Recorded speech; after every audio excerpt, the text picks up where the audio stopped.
예, 문재인 대통령이 북한의 6차 핵실험 하루 만에 4개국 정상과 잇따라 통화를 갖고 숨가쁜 전화 외교전을 펼쳤습니다. 자, 이런 가운데 국회는 한국당의 보이콧으로 이틀째 파행을 겪고 있습니다. 이 시간 양문석 공공미디어 연구소 이사장, 김우석 미래전략개발연구소 부소장 두 분 모시고 자세한 얘기 나눠보도록 하겠습니다. 어서 오십시오.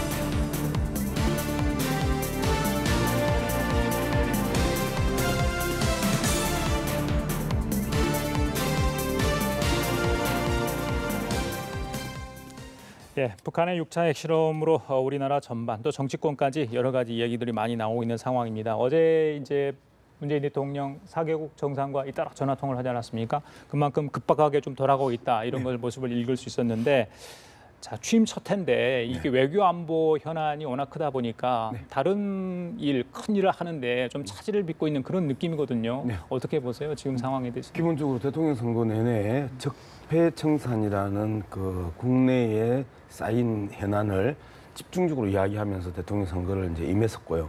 오히려 대통령 선거 기간 중에 있어서는 뭐 대북 문제나 그 외교 안보 문제는 상당 부분 그 후차적인 이야기였었거든요. 근데 집권한 이후에 북한에서 계속해서 그 미사일 도발, 그다음에 핵실험 도발들이 일어나면서 사실상 그동안의 평화 외교 노선에 대한 기본적인 원칙들이 상당 부분 그 훼손되고 있는 부분은 사실이다. 이런 측면들이 그 지적될 수 있겠죠. 예, 알겠습니다. 예, 부소장님 어떻게 보세요? 일단은 뭐 지금 말씀하셨듯이 여러 가지 그 상황 변화가 있었는데 핵심적인 거는 역시 북한이 도발이 그 현 정부 문재인 정부에서 뭐 집중적으로 일어난다라고 하는 건 어떻게 보면은 뭐 그 핵 개발이라고 하는 큰 단계에 있어서 마지막 그 단추를 매는 이때에 마침 문재인 정부가 그 출범한 거죠. 그래서 좀 억울한 측면이 있을 것 같아요. 그러나 문재인 정부가 되면은 북한과의 관계가 굉장히 좋아질 거다라고 하는 기대가 있었는데 지금 전혀 반대로 가고 있잖아요.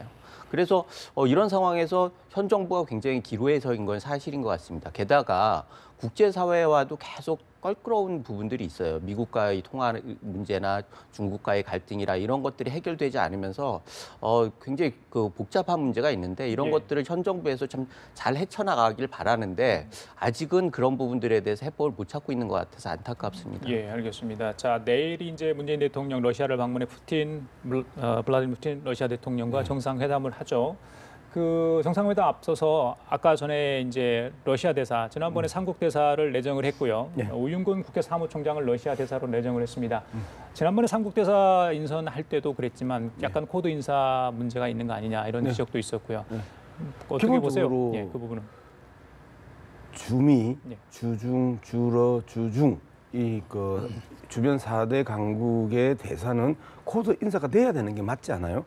대통령과 긴밀하게 그 이 이야기를 하고 그다음에 현지 정부와 긴밀한 그 이야기를 하고 그다음에 말 그대로 책임을 지고 혼자서 돌파할 수 있는 그 정도의 무게가 있는 대사들을 이 그 주변 4강국에 보내는 거는 너무 당연한 일입니다. 오히려 대통령하고 코드가 맞지 않아서 청와대와 다른 소리를 할 수 있는 그러한 그 대사를 보냈었을 때 오는 그 엄청난 그 불안과 불이익들을 어떻게 감당하려고요?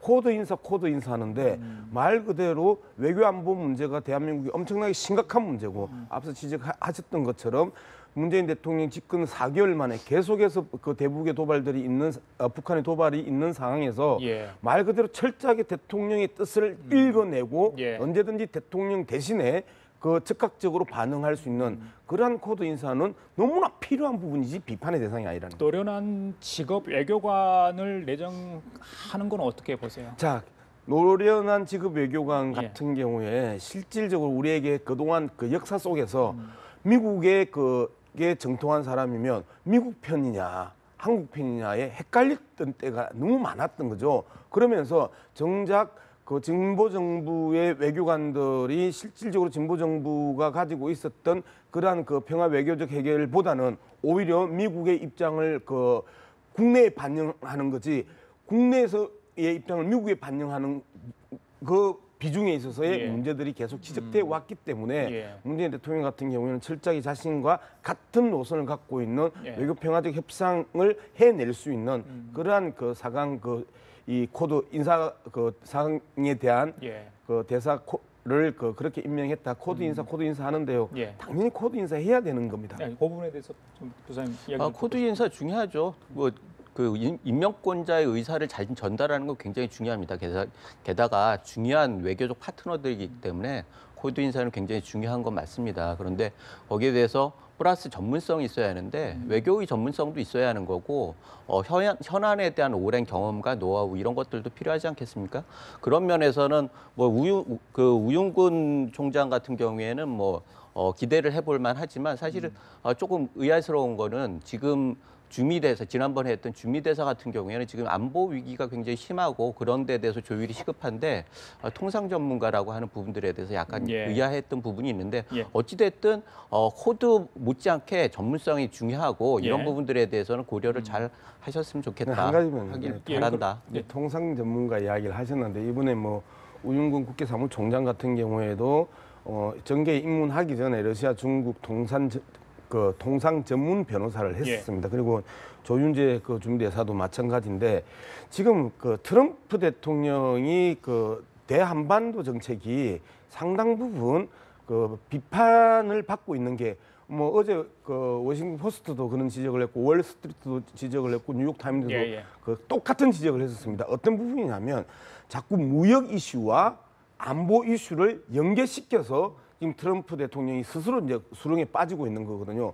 계속해서 안보 이슈가 터지면 이걸 지렛대로 삼아가지고 무역 이슈로 전환해가지고 거기에서 통상적 이익을 계속 추구를 하는 이러한 행태들을 보이면서 오히려 미국에 있는 주요 언론들이 트럼프에 대한 강한 비판을 쏟아냈던 게 어제 오늘의 심지어 사설까지 워싱턴 포스트 같은 경우에는 사설까지 동원해가지고 트럼프를 비판하면서 왜 대한민국이 특히 문재인 대통령이 미국이 이야기하는 강한 압박과 관여에 대해서 한 번이라도 반대한 적이 있냐? 그다음에 거기에 반하는 유화적 제스처를 쓴 적이 있냐? 그렇지 않음에도 불구하고 계속 한미 동맹 관계를 훼손시키는 것은 한국의 문재인 대통령이 아니라 트럼프가 그러고 있다라고 비판을 사설을 통해서 할 정도입니다. 알겠습니다. 거기 부분에 대해서도 저도 한 말 보충을 하자면 트럼프의 전략은 아주 심플해요. 사실 대중 간의 중국과의 외교에 있어서도 안보 이슈를 계속 얘기하다가 수단으로 통상 이슈를 말하는 거거든요. 그런 면에서는 우리 입장에서는 통상 이슈를 해결하기 위해서는 안보에 더 치중해야 한다는 거죠. 그래서 주미대사 같은 경우는 제가 아쉬움을 좀 얘기했던 건 통상 문제 중요하죠. 그러나 지금은 통상 문제를 해결하기 위해서라도 안보가 너무 중요하다. 이런 말씀을 드리는 겁니다. 이제 좀 정치권 깊숙이 좀 들어가 보겠습니다. 자유한국당이 MBC 김장겸 사장의 체포영장 발부에 반발해서 이틀째 정기국회를 보이콧하고 있습니다. 오늘 예정됐던 정우택 원내대표의 교섭단체 대표 연설 이렇게 취소가 됐죠. 각 당이 어떻게 이야기했는지 특히 정우택 원내대표 이야기부터 좀 차근차근 들어보시겠습니다. 들려주시죠. 저는 원래 교섭단체 대표 연설을 오늘 하기로 되어 있지만 우리 당의 입장을 국민께 생중계로 알릴 수 있는 기회까지 저는 포기했습니다. 이 정권에 대한 끊임없는 경고와 비판이 그저 우의 독경식으로 무의미했고 이 정권은 마이동풍식으로 무시하고 일관했기 때문에 이 정기국회가 어떠한 의미를 갖는지 무슨 의미가 있겠습니까?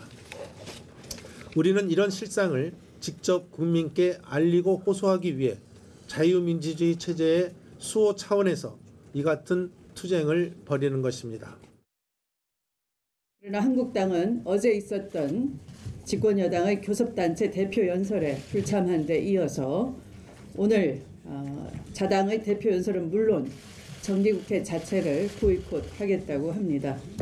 북한이 6차 핵실험을 단행한 마당에 안보 지키는 정당임을 자부해온 자유한국당이 정신 차리시기 바랍니다.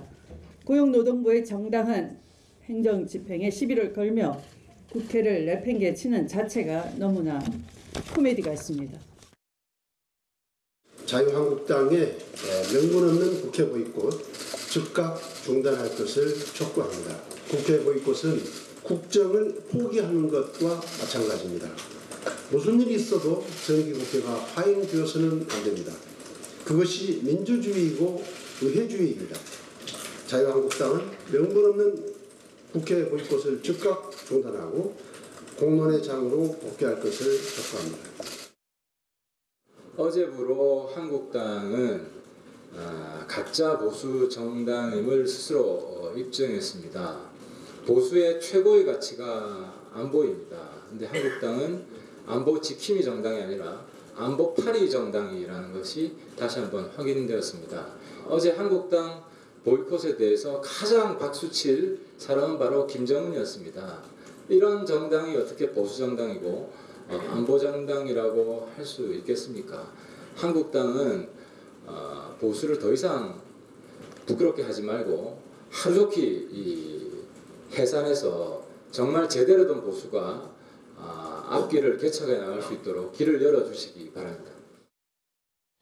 예, 각 당의 이야기를 좀 들어봤는데요. 한국당은 일단 문 대통령의 러시아 방문 기간 그 이틀을 제외하고는 다시 장외수장을 돌입하겠다. 일단은 이틀간은 하지 않겠다. 이렇게 일정을 밝혔습니다. 추미애 대표가 일단 김장겸 사장이 자진 출두했기 때문에 보이콧 사유가 소멸됐다. 국회로 돌아와라. 이렇게 이제 요구를 한 것 같습니다. 어떻게 보십니까? 어쨌든 뭐 노동부가 발부한 체포영장 때문에 이제 보이콧을 시작을 했는데요. 사실상 그 김장겸 사장에 대한 문제를 좀 국민들이 알아야 되는 부분이니까 김기춘, 조윤선 그 전 비서실장과 전 장관이 구속되고 그 다음에 끊임없이 법적 논란에 휩싸였던 게 블랙리스트였거든요.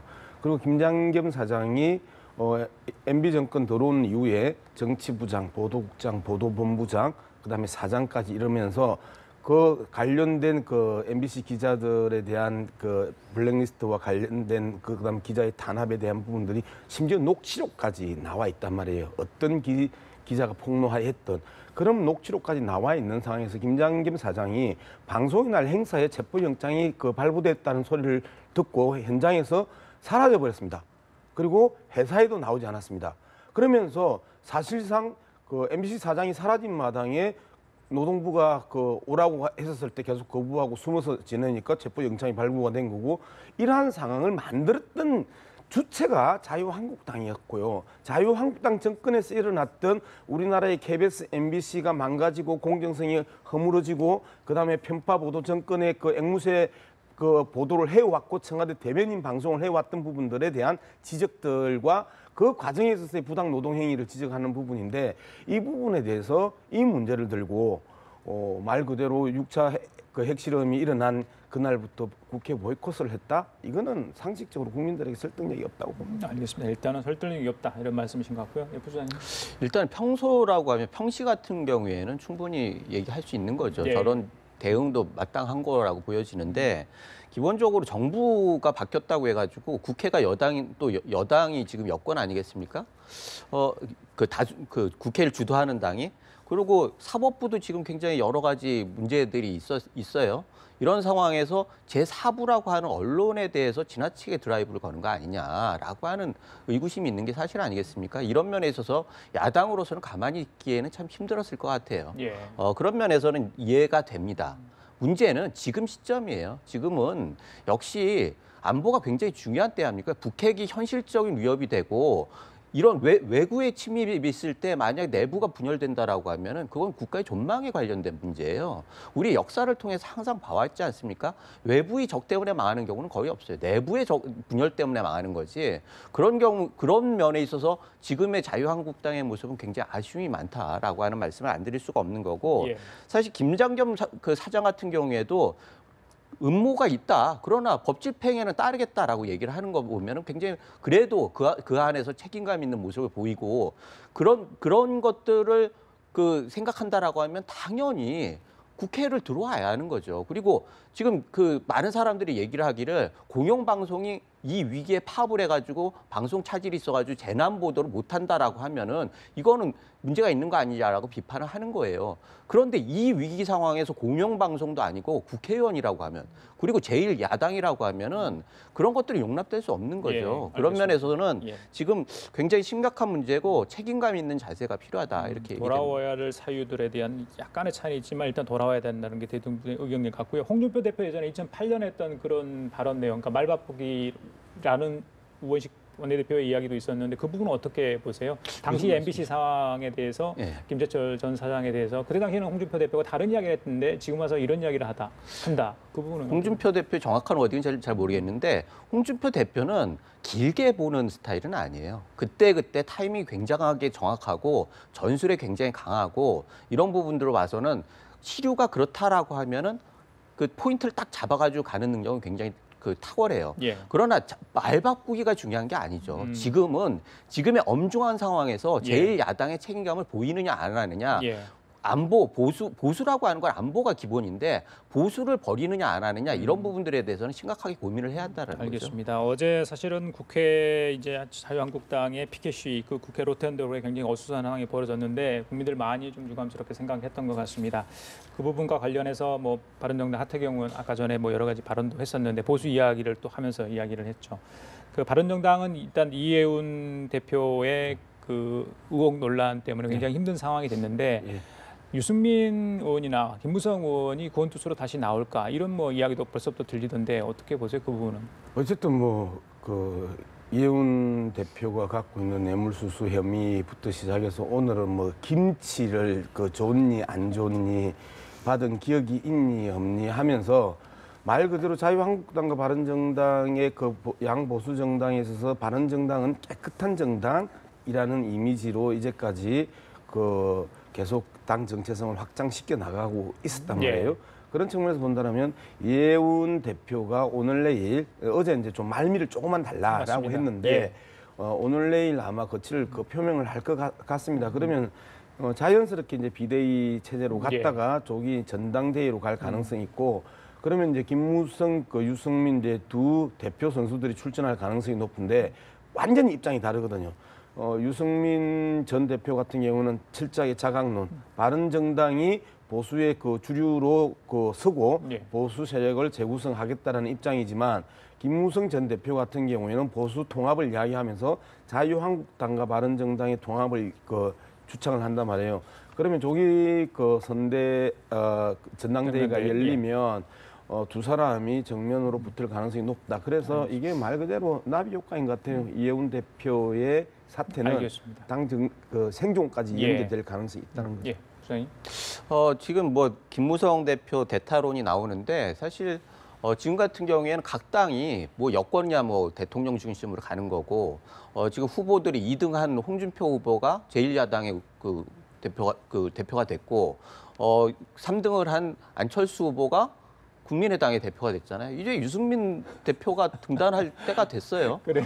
그리고 그것이 결국은 그 검증받는 거는 능력이 있는지 없는지 다음에 대선이 도전이 가능하지 안 하는지는 내년에 지방선거로 판단이 되는 거죠.